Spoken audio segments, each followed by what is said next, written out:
Please tell me, Inaz, that you don't You're believe. getting up like an hour.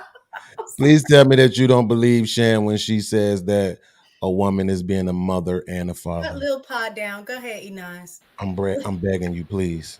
No, I don't believe that. I don't think a woman is Yes. capable of being a father. I understand having to fill in the gap of the father not being there, but you can't be both. It's just You not possible. cannot be both. But I did want to say to Mistaken, like when you said there's no equivalency in terms of the risk of um, that exists with childbirth, men take on that risk when they're in positions to protect physically, right? That would be the equivalency. You are potentially offering up your life in order to keep somebody safe. That being said, and I was looking at the numbers the other day, came up in conversation, the death rates for women giving birth, even though the death rates have gone down, the rates of death during birth, giving birth, have more than tripled over the last couple of decades. It has become even more dangerous with the advancements of science, all of this stuff. Great. So, a woman willingly taking on this risk for a man should have just as much value as a man willingly like putting down his life to protect his family. And I think when we look at it that way, we meet each other in the middle and have compassion for each other, as opposed to saying, well, this doesn't matter and this doesn't matter and this doesn't matter. I think like this is how this space kind of started with all these crazy gender war conversations. Yep. There is a whole lot of value in a woman giving birth. If we want to demonize somebody's sexuality and their sexual experiences, cool. But the birthing process still has value in it. The same way that, hey, not every man is a protector. Some men out there are dangerous, but there's still value in the ones who opt in and choose that. Especially now, especially in a society where people are not choosing to have children as often. Men aren't choosing to make families. Men aren't choosing to be protectors and providers. So for the people who are doing it, it is valuable, and it's important that we see it as valuable and understand and have that compassion that when somebody's trying to hold it over your head, it's likely because they don't already feel valued by you, and meeting that person with compassion and saying, hey, listen, it's not about that, I'm really grateful for that, but we're talking about this issue over here. We got to let this part go because I appreciate you for all that you did here. We talking about X, Y, and Z. I think it would just steer the conversation in a very different direction. Mm. I agree. And I think that too. I And agree. there again, I hate to throw this in there because it just more is, and that's the friction between co-parents. Because guess what? If you're not in the house, you can't be a protector. She has to do it herself. And so some women are salty about that. They just really are. It's unfortunate, but they are salty about that. It's understandable. I'm gonna keep it real because the amount of stuff you have to do all day when you with the kids is very different than when you get them for small increments of time at whatever chosen point you have. Absolutely. Because my daughter getting her hair braided right now. I don't know if you can hear it, but she crying nonstop because she tender headed. That You feel some type when of you way don't right got to, can you hear it? Nah, we can't hear. You got a good mic. All right, cool. Because it's loud. That's why I ain't been trying to turn it on like that. But yeah, no, them running in the house, you having to play with them all day if you're tired. It's fun when you're not tired, but if you're tired, you really want some sleep. It's a lot of stuff that like being a present parents, they get kind of overlooked if you're not there. So yeah, I can see why they would be bitter if they not if they in a co-parenting situation. It's a Yeah. whole lot like just planning to go outside. You like, damn, I would go, but I left the other car seat in the other car. So I only got 2 car seats. It's 3 of them. I can't go. Or there's going to be too much of a hassle for me to have all of them running around with me at the grocery store. So I'll just do it. Like the amount of planning and rerouting your life, it's almost like having to be in a wheelchair when you look for like disability ramps and different things just so you can function correctly based off having them kids. So I can understand how somebody could be extremely bitter about that. I really can. and this is, let me just put this up here. And I thank you, Ram. Sorry about this. So what if they're salty? They make the decision to prevent them from being, did they make the decision to prevent them from being single mothers? No. That's the same as equivalent as saying, oh, well, he's salty. He could have protected his sperm, put him on child support. it can go both ways. Both people can be salty in this dynamic. You understand? But the goal is that's not going to help the kid. Y'all got to put them differences aside and stop being so selfish. It's just ridiculous, the hate that's just built up. Like the kid is here at this point. Let's make the best of this situation, okay? You're tired. I feel good to know that, look, if I'm tired, hey, yo, she drive me crazy. I remember it was one time I was going through something. I called my child, hey, look, I need you to come get her. All right, I'll be there. It won't be until like, okay, that's fine. You gotta work with each other, like for the common goal. Like, what is going on? People over 18 are adults. Huh? Like mentally, do you think most people are adults? No. If you was to put a percentage on it, what would you say? For 18? Like people that are over the age of 18 and mentally operate as adults, meaning they not just extremely selfish, tit-for-tattish, bickering. You know what I'm saying? People that operate like over the age of 18, you gotta where you stopping at? 18 to what? 18 until death. I say 20%. 20, yeah. That's what I said. For me, that 80-20 rule is so real because even for me, I can look back and say, I definitely see areas in my life that I have matured.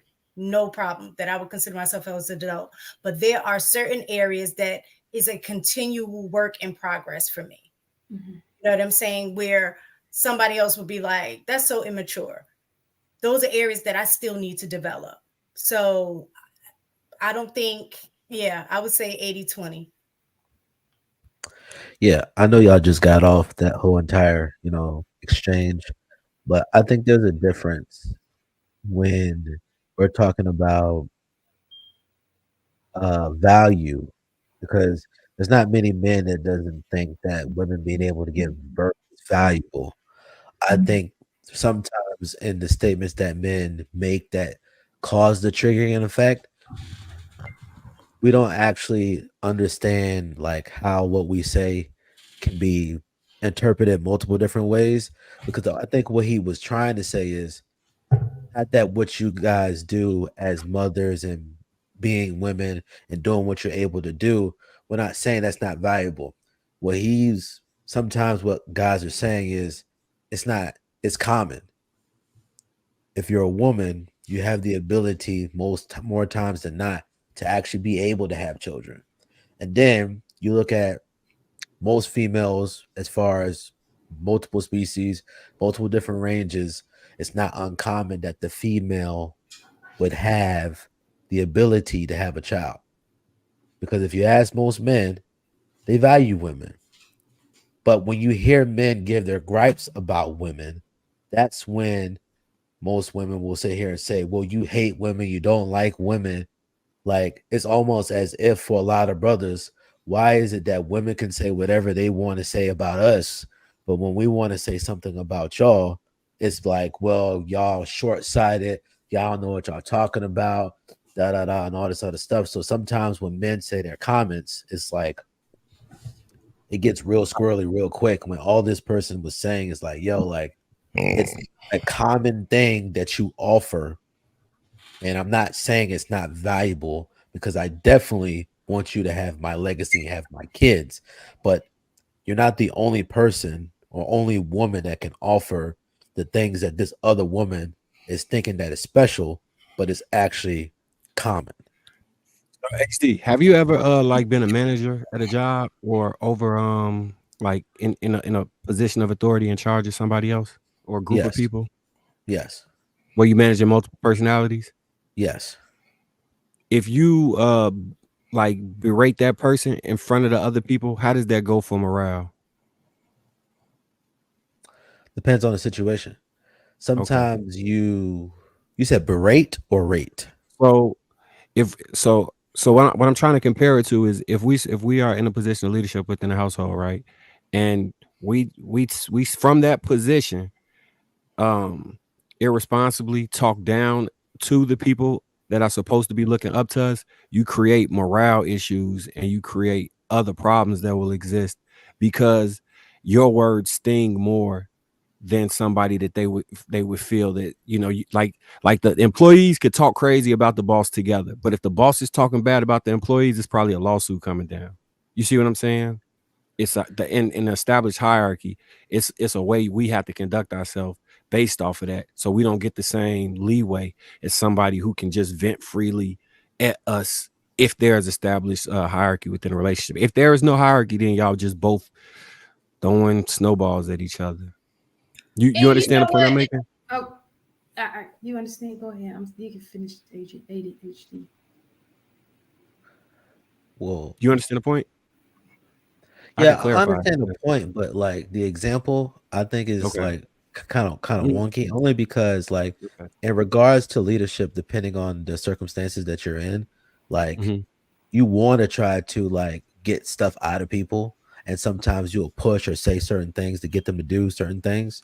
But oftentimes when you hear the dynamics in a lot of relationships, these aren't like leadership, you know, subordinate relationships. They are partnerships, which means that we are supposed to be equal and we're supposed to be able to delegate and do the things that both of us feel like that we need to do, and we have to come together to do this. So even in this realm, it's just like, why is it that sometimes when men are just okay, I'll back up.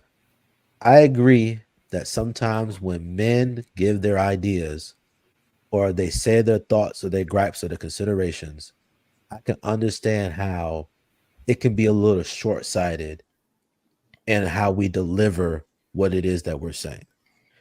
It doesn't have a lot of nuance. It doesn't have a lot of tact. It isn't as reasonable. I agree to that. However, like sometimes if you really want to get to the nitty-gritty, you got to remove a lot of those filters, not with malice. Don't have malice, don't be disrespectful, but like if you're saying, "Hey, are you having a good day?" and this person just want to say, "No, I'm having a terrible day."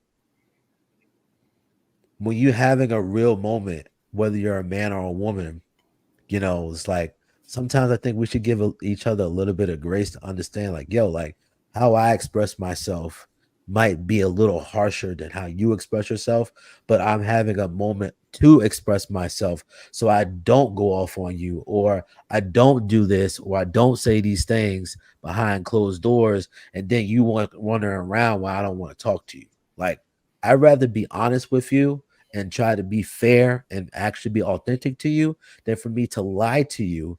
And then I feel like I can't even talk to you because I don't trust you with how I genuinely feel about stuff.